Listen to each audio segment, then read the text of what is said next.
harusnya yang disebut terlebih dahulu oleh Nabi hubbal Quran. Tapi tidak. Nabi menyebutkan Quran terakhir. Kenapa? Karena orang tidak akan paham Quran kalau bukan melalui Nabi. سبيل الدموع سبيل مريح تنهدى يا صاحي كي تستريح وبث الدعاء. السلام عليكم ورحمة الله وبركاته.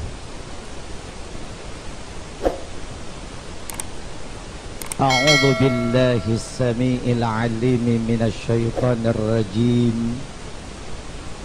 بسم الله الرحمن الرحيم. الحمد لله ولا حول ولا قوة إلا بالله. اللهم صل وسلم وبارك على سيدنا محمد مفتاح باب رحمة الله عدد ما في علم الله صلاة وسلاما دائمين بدوام ملك الله وعلى آله وصحبه ومن والاه. أما بعد، نوينا التعلم والتعليم والتذكيرة والتذكيرا والنفع والانتفاع والإفادة والاستفادة والحث والتمسك بكتاب الله وسنة رسوله والدعوة إلى الهدى والدلالة إلى الخير ابتغاء مرضات الله وقربه وثوابه. وصلى الله على سيدنا محمد وعلى آله وصحبه أجمعين والحمد لله رب العالمين. قال الله تعالى في محكم كتابه وإنك لعلى خلق عظيم. وقال رسول الله صلى الله عليه وسلم إنما بعثت لأتمم مكارم الأخلاق أو كما قال رسول الله صلى الله عليه وسلم. حضرة المكرمين, alimil ulama, para asatid, wabil khusus guru kita yang tadi sudah menyampaikan begitu banyak pelajaran yang beliau sampaikan di tengah-tengah kita, Kiai Haji Amsiruddin, yang beliau juga sekaligus sebagai ketua MUI Desa Kalisuren. Kita doakan mudah-mudahan beliau selalu diberikan kesehatan oleh Allah Subhanahu wa ta'ala, ditambahkan keberkahannya oleh Allah Subhanahu wa ta'ala. Katsarallahu amtalahu, dan mudah-mudahan Allah banyakkan orang seperti beliau. Wabil khusus yang saya hormati para habaib dzurriyyah Rasulillah sallallahu alaihi wa alihi wasallam, selaku khadimul majlis ad-da'i ilallah wa rasulih al-mujahid fi sabilih al-habib Agil al-Idrus wal-habib Muhammad Nadir al-Kaf.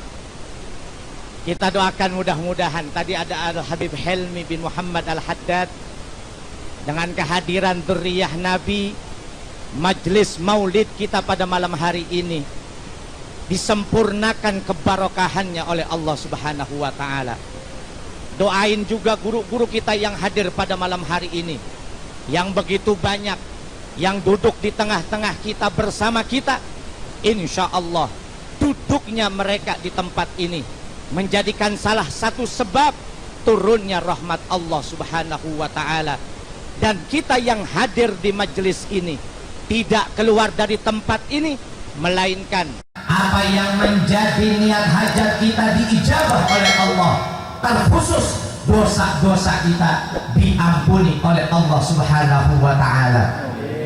Dan terkhusus pula yang saya hormati keluarga besar Majelis Taklim Nurul Hidayah yang menjadi pelopor, yang menjadi penyebab adanya peringatan maulid di komplek ini, di tempat ini, karena pengorbanan segenap anggota keluarga besar Majelis Taklim Nurul Huda yang biasanya dilaksanakan di tempat ini. Mudah-mudahan karena pengorbanan mereka semua sehingga acara ini bisa terlaksana. Anggota keluarga besar Majelis Taklim Nurul Hidayah, insya Allah apa yang dikorbankan sekecil apapun, baik itu materi, baik itu harta, baik itu pemikiran, waktu dan lain sebagainya, insya Allah itu menjadi salah satu bukti saksi besok di yaumil qiyamah. Kalau pada malam hari ini, tepatnya malam minggu, malam 25 Desember, orang komplek yang ada di Geria Kalisuren karena sebab keluarga besar Majelis Taklim Nurul Hidayah, kita kumpul sama-sama dalam rangka mengagungkan, memuliakan baginda Nabi besar Muhammad sallallahu alaihi wa alihi wasallam. Insya Allah ini menjadikan salah satu sebab besok kita dimasukkan ke dalam surga Allah Subhanahu wa Ta'ala.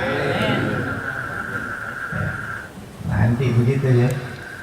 Ketika beliau belum menjelaskan banyak tentang pemahaman ilmu yang disampaikan di tengah-tengah kita, beliau buka kalamnya dengan hadits Nabi, yang hadits Nabi tersebut sangat masyhur. Adibu auladakum bitalati khisalin. Ini Nabi menggunakan kalimat adibu. Nabi tidak menggunakan kalimat alimu, tapi kalimatnya adibu. Ketika kalimat tersebut yang sepadan artinya, ketika kita bisa mengartikan ajarkan anakmu, ajarkan keluargamu. Tapi ketika menggunakan kalimat adibu, bukan hanya sekedar pengajaran yang biasa, tapi ini bentuk pengajaran yang luar biasa. Orang-orang yang mengerti dalam bahasa Arab, ahlul lughah, para ulama-ulama yang menguasai tentang bahasa tersebut, ketika kalimatnya alimu menunjukkan hanya sekedar ilmu zahir. Tapi kalau sudah menggunakan kalimat adibu, itu adalah kalimat yang menunjukkan ajaran yang harus sampai ke dalam hati, di hati orang yang kita ajarkan. Kalau orang belajar sholat, orang belajar puasa, orang belajar zakat, orang belajar haji, kalimatnya talabul ilmi. Tapi ketika perkara menyangkut dengan Nabi Muhammad, dengan keluarga Nabi Muhammad, menyangkut dengan Al-Quran, kalimatnya menggunakan kalimat adibu. Ini luar biasa, saudara. Makanya yang Nabi sebutkan 3 hal. Yang pertama, hubban nabiyyikum, cinta kepada Nabi, wa hubba ahli baiti. Ini saya pakai riwayat yang lain. Ntar kata ulama, kenapa hubba bukannya hubbi? Kata yang satu, kenapa bukannya hubbu? Pokoknya bebas saja. Yang penting lu punya hujahnya, lu tahu, lu ngerti, lu paham. Di saat itu Nabi mengucapkan yang pertama, hubban nabiyyikum, cinta kepada nabimu, wa hubba ahli baiti. Bayangkan, disebut Nabi dulu setelah Nabi keluarganya. Keluarga Nabi ini istimewa, yang mengistimewakan Allah Subhanahu wa Ta'ala. Disebutkan di dalam Al-Quran, innama yuridullahu liyudhiba ankum rijsa ahlal bait wa yutahhirukum. Siapa nih dia? Keluarga kan? Ini mau Nabi. Yang pertama, kita disuruh cinta kepada Nabi. Setelah kita diajarkan cinta kepada Nabi, didik anakmu didik istrimu, didik masyarakatmu cinta kepada Nabi. Setelah itu cinta kepada keluarganya. Setelah cinta kepada keluarganya baru Quran. Padahal yang ngajarin cinta kepada keluarga Nabi ada di mana? Di Quran. Padahal yang memerintahkan, mengagungkan, memuliakan, mengistimewakan Nabi ada di mana? Harusnya yang disebut terlebih dahulu oleh Nabi hubbul Quran. Tapi tidak. Nabi menyebutkan Quran terakhir. Kenapa? Karena orang tidak akan paham Quran kalau bukan melalui Nabi. Orang tidak akan paham ngerti tentang Quran kalau bukan dia melalui keluarga Nabi. Makanya luar biasa nih kontak, alhamdulillah. Bersyukur, beruntung kalau kampung di situ masuk durian Nabi. Ngajarin kita, ngedidik kita. Nih kita yang bukan durian Nabi entong belagu, kata-kata orang sini mah, benar kagak? Jangan ngerasa kita kesaingan.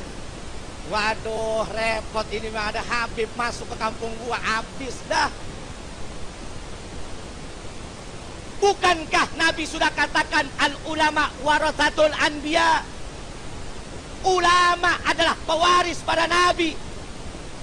Sedangkan Nabi, mereka tidak mewariskan, melainkan yang mereka wariskan al ilmu, yaitu ilmu. Kira-kira kewarisan yang dapat keluarganya orang lain.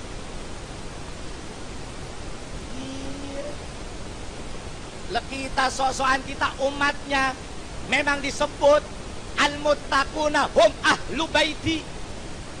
Kalau kita bertakwa kepada Allah termasuk itu magomnya magom dua. Tapi ada magom yang istimewa, yaitu magom darahnya Nabi, yang alhamdulillah di tempat ini ada tuh. Tinggal kita mau masuk apa kagak, mau ngambil apa kagak. Bukankah sejarah membuktikan bagaimana Imam Ahmad ibn Hanbal belajar dengan seorang ulama besar, Muhammad ibn Idris Asy-Syafi'i? Bukankah Imam Asy-Syafi'i belajar dengan muhadditsin, orang yang ahli dalam hadis, yang kitabnya sangat masyhur, yang Imam Syafi'i sebelum belajar dengan orang tersebut sudah dihafal olehnya? Siapa? Imam Malik ibn Anas. Imam Malik ibn Anas belajar dengan seorang ulama besar, ahlur ra'i, yang cara berpikirnya begitu luar biasa. Siapa? Imam Abu Hanifah yang bernama Nu'man. Tahukah kita Imam Abu Hanifah belajar dengan siapa? Imam Abu Hanifah belajar dengan Imam Ja'far Shadiq. Dan yang merumuskan tentang usul fiqh, buku-buku yang menjelaskan tentang fikih, itu adalah putra daripada Imam Ja'far As-Shadiq. Kita kurang paham, kita kurang tahu, kita kurang ngerti, sehingga dianggapnya kalau ada Habib di kampung kita ngajarin kebaikan, kita anggapnya nih Habib tiba mau ngacak-ngacak urusan lahan gua. Bukan di sini. Ada di sini mau dijadi, bener kagak? Ustaz Hamzir. Di sini mah ada pengajiannya tuh. Malam apa di sini? Malam Jumat. Imam Ja'far itu putra daripada Sayyidina Muhammadinil Bagir. Yang Muhammadinil Bagir itu sampai kepada siapa? Kepada Imam Ali Zainal Abidin. Yang terus Imam Ali Zainal Abidin sampai kepada Sayyidina Husain. Yang Sayyidina Husain punya istri Sayyidah Fatimah. Yang Siti Fatimah merupakan putri daripada Rasulullah sallallahu alaihi wa alihi wasallam radhiyallahu anhum wa ardhahum. Sampai ke kita, orang kagak bisa nguasain Quran kecuali hatinya suci. Itu tadi yang dibahas, at-thaharah. Sadar kita bahwa amaliyah yang pertama, zahir, yang penting, yang diajarkan kepada keluarga kita, kitabut thaharah, bersuci. Karena Quran kalau dibawa sama orang yang hatinya kagak suci, jadi kacau, jadi hancur.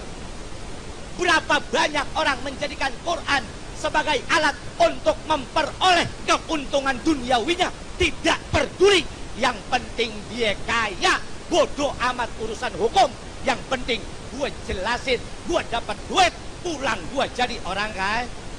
Kan begitu, bener kagak? Makanya alhamdulillah, ajarin keluarga kita tentang Nabi, ajarin tentang keluarga Nabi. Karena kalau kita sudah cinta kepada Nabi, cinta kepada keluarga Nabi, baru kita akan kenal yang namanya Al-Quran. Jangan langsung ke Quran, langsung ke hadis. Sok-sokan, bener kagak? Lah ada kiai, ada ulama, ada habaib yang mereka belajar, yang sanadnya sampai kepada Rasulullah. Bukankah Nabi sudah mengatakan talabul ilmi faridatun ala kulli muslimin. Nih kalau kita perhatiin, kenapa si faridatun bukan faridun? Boleh minum gak ini? Sedikit lagi, 2 menit lagi. Oh, belum buka bagian. Pernah nggak kita kepikiran tolabul ilmi harusnya faridun bukan faridatun? Wajibun bukan wajibatun. Kok depannya mudzakkar, khobarnya kemudian jadi mu'annas? Kalau secara tata bahasa salah ya? Kalau kata kita bilang salah nih Nabi, wah kacau doi, nyalahin Nabi. Lah kan kita diajarin dulu, lagi di pesantren, lagi di pondok, idza zadal bina zadal makna. Kalau timbangannya nambah, harusnya faridun tapi jadi faridatun. Nabi ingin menunjukkan wajibnya berbeda dengan kewajiban yang lain. Man ishtaghala bil ibadah fala budda minal ilmi. Kalau ada orang sibuk hidupnya untuk ibadah, wa ma khalaqtul jinna wal insa illa liya'budun. Kalau ada orang hidupnya tidak menyibukkan diri dengan ibadah, berarti itu orang sudah keluar dari tujuan diciptakannya oleh Allah Subhanahu wa taala. Makanya tiap hari kudu ngaji. Kalau tiap hari kagak bisa, minimal seminggu sekali. Ini malam Jumat. Kalau malam Jumat kagak bisa juga, nih di Kalisuren ada minggu tuh subuh gabungan, bener kagak? Lah ada semua. Orang kita ngakunya Islam, ngakunya beriman, dipanggil Pak Haji, bener kagak? Haji udah berkali-kali, umroh udah kagak ke itu, tapi giliran waktunya ngaji kagak ada. Ya Allah, haji mana tuh? Insya Allah bukan haji Kalisuren, insya Allah bukan umroh Kalisur. Iya, makanya kalau Pak Haji pulang haji namanya Pak Haji, kalau pulang umroh namanya Pak Ya Allah, deh. Kalau kita ngaku cinta Nabi, hadir ke majelis ini. Apa thariqahnya Rasulullah? Apa thariqahnya Ali Ba'alawi? Apa thariqahnya para kiai, para wali? Itu ada kitab Al-Manhajus Sawi yang dikarang Al-Allamah Al-Muhaqqiq Ad-Da'ilallah Al-Habib Zain Ibn Ibrahim Ibn Semit. Judulnya Al-Manhajus Sawi. Metode yang begitu lurus, luar biasa, yang bisa menghantarkan kita kepada Nabi. Di dalam kitabnya, muqaddimahnya, beliau mengutip ungkapan seorang ulama besar, Al-Habib Ahmad Ibn Zain Al-Habsyi, ketika menjelaskan tentang thariqah Alawiyin. Al-ilmu wal amalu, ada 5. Tapi yang pertama ilmu dan amal, itu baik kita ngaji. Apalagi buat kita-kita nih ya. Ya Allah, yang kesono ke sini kalau berhenti ngaji, waduh luar biasa. Wabis khusus nih buat saya. Ya, kita yang dianggapnya. Kita ngerti, kita paham. Orang salah nganggap ya. Dipanggil nyusramah, kacau di dia. Salah, bener gak? Cuman orang berhusnudzon kepada kita. Kalau ada orang berhusnudon kepada kita, jaga husnudon orang. Kalau jamaah umumnya wajib ngaji, apalagi ustadznya, apalagi kiainya. Kata Imam Syafi'i, man dhanna annahu alim fahuwa jahil. Sayyidina Umar Ibn Al-Khattab juga mengatakan begitu. Gimana kita kalau pengen dikatakan orang yang berilmu, kalau kita berhenti ngaji? Apalagi yang kagak ustad, yang kagak kiai, kagak pada ngaji. Lah itu makin kacau baik. Makanya mudah-mudahan setelah Maulidin Nabi, kalau kemarin malam Jumat jamaahnya ada 5, ada 10, ada 20, insya Allah beres Maulid mah bagian 5 agak. Ya benar kagak? Yang penting al-istiqamah khairun min alfi. Antum yang 5 ngaji di sini, belajar di sini, bisa nyelamatin yang ada di sekitar sini. Jangan kira kita berlima kagak bisa nyelamatin. Tetap kalau kau cinta kepada umat Nabi, terus ngaji, terus belajar. Karena orang yang belajar, duduknya di majelis ilmu, bisa menyelamatkan orang-orang yang kagak belajar. Kata kita enakan yang kagak belajar, aku Ustaz. Lah kagak, lu yang belajar besok jadi panitia masuk ke dalam surga. Lah orang-orang dan masuk, kita masuk dulu, namanya juga panitia. Makanya panitia, kepuli, nasi belum keluar, dia udah pada madang duluan. Bener kagak? Lah pisang kita mah belum makan, dia mah dari sore udah pada mak. Kenapa? Karena jadi panitia. Lah kita yang biasa ngaji, orang-orang belum masuk surga, kita mah udah di surga duluan. Buat ngapain? Buat nyelamatin yang kagak ngaji. Yang penting semuanya kita selamat di dunia, selamat di akhirat. Cintai Rasulullah, cintai keluarga Nabi, cintai Quran. Terus kita ngaji, karena hanya dengan ngajilah itulah thariqah Rasulullah sallallahu alaihi wa alihi wasallam. Kurang lebihnya mohon maaf. Wallahu a'lam wa ahkam. Akhirul kalam. Wassalamualaikum warahmatullahi wabarakatuh.